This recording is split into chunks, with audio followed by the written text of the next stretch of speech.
2014-2019 नंतर 2024 मध्ये झालेल्या लोकसभा निवडणुकीनंतर तिसऱ्यांदा पंतप्रधान नरेंद्र मोदी यांचे सरकार स्थापन झाले आणि भारताचे लोकप्रिय पंतप्रधान नरेंद्र मोदी यांनी 9 जून 2024 रोजी तिसऱ्यांदा पंतप्रधान पदाची शपथ घेतली। अर्थात जून महिन्यात मोदी सरकारला 11 वर्ष पूर्ण झाले असून त्याच अनुषंगाने भारतीय जनता पार्टी नवी मुंबई जिल्हा व बेलापूर विधानसभा क्षेत्राच्या आमदार मंदाताई म्हात्रे यांच्या माध्यमातून विकसित भारताचा अमृतकाळ सेवा सुशासन गरीब कल्याणाची 11 वर्ष पूर्ण झाल्याबद्दल दिनांक 15 जून 2025 रोजी सीबीडी बेलापूर येथील वारकरी भवन येथे विकसित भारत संकल्प सभेचे आयोजन करण्यात आले। तसेच भारतीय जनता पार्टीचे ज्येष्ठ नेते हावरे प्रॉपर्टीचे व्यवस्थापकीय संचालक तथा माजी राज्यमंत्री शिर्डी साईबाबा ट्रस्टचे अध्यक्ष माननीय सुरेशजी हावरे व विश्व मांगल्य ट्रस्टच्या उपाध्यक्ष सौ नलिनी हावरे यांच्या शुभ हस्ते दीप प्रज्वलन करून कार्यक्रमाला सुरुवात केली। यावेळी आमदार मंदाताई म्हात्रे यांच्या समवेत भाजपा प्रदेश उपाध्यक्ष तथा माजी महापौर अनिल कौशिक, माजी नगरसेवक तथा बेलापूर विधानसभा संयोजक निलेश म्हात्रे,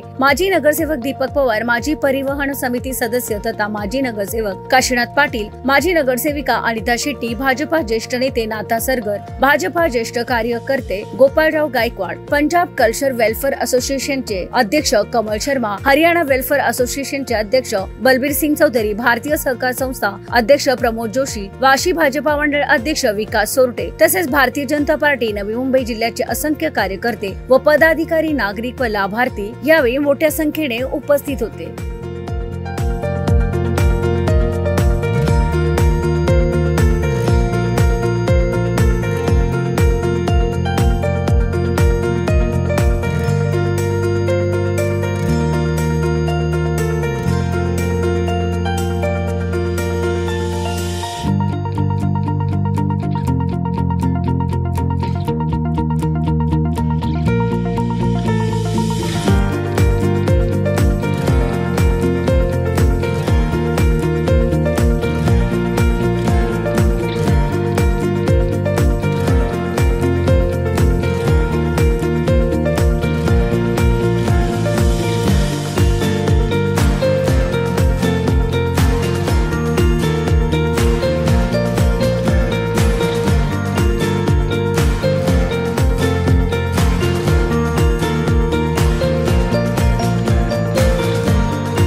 देशाचे पंतप्रधान आदरणीय नरेंद्रभाई मोदीजी त्यांनी गेली 11 वर्ष केलेली कामाची यशोगाथा संकल्प ते सिद्धी त्याचा कार्यक्रम आज इथे होता।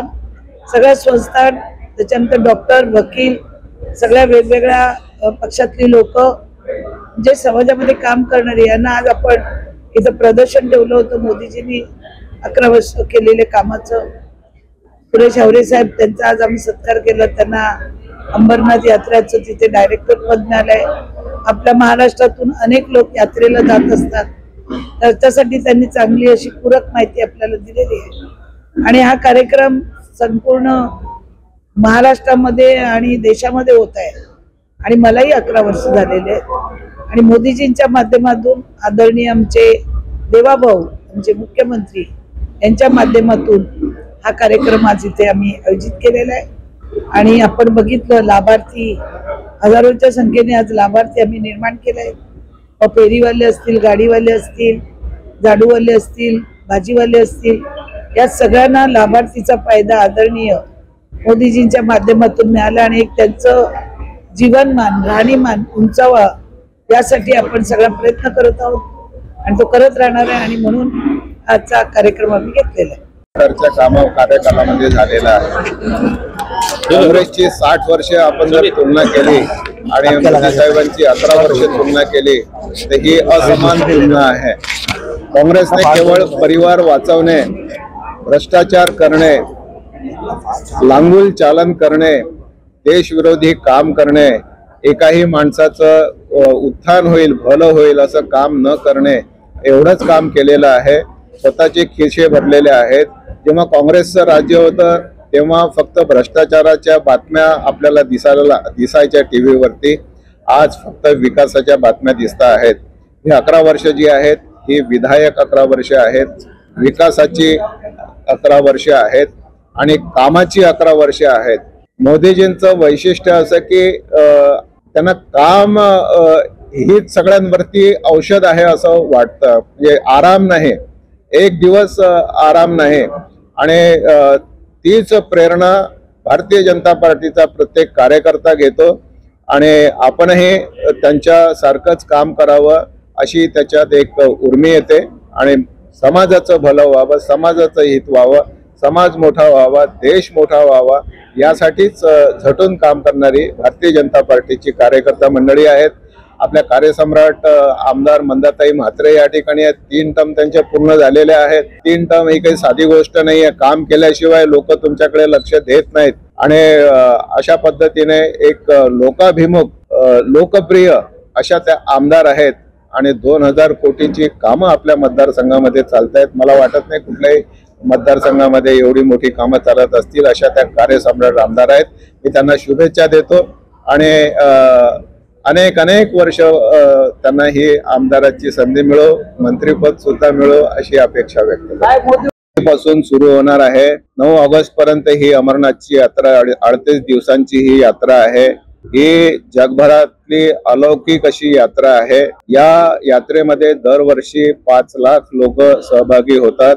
मोठ्या प्रमाणात सुरक्षा व्यवस्था असते, मोठ्या प्रमाणात सर्व्हिस पुरवणारे लोक या ठिकाणी असतात। आपण घोड्यावरून जाऊ शकता, पालखीमध्ये जाऊ शकता, पिट्टूने जाऊ शकता, आपण हेलिकॉप्टरने जाऊ शकता, आपण पायी जाऊ शकता। अशा 5 पद्धतीने आपण जाऊ शकता आणि ऑनलाईन रजिस्ट्रेशन या ठिकाणी सगळ्या ठिकाणी आहे। ऑफलाईन रजिस्ट्रेशन SBI, PNB अशा बँकांमधून होते आहे। आपण जर वेबसाईटवर गेला आणि अमरनाथ यात्रा प्रेस केलं तर आपल्याला सगळा मार्ग त्या ठिकाणी मिळेल। माझी अनेकांना आपल्या ठिकाणच्या महाराष्ट्रातल्या नागरिकांना विनंती आहे की ही यात्रा आपण एकदा जरूर अनुभवावी। भोलेनाथाचा आशीर्वाद घेण्यासाठी अमरनाथ यात्रेला आपण जरूर यावं। धन्यवाद।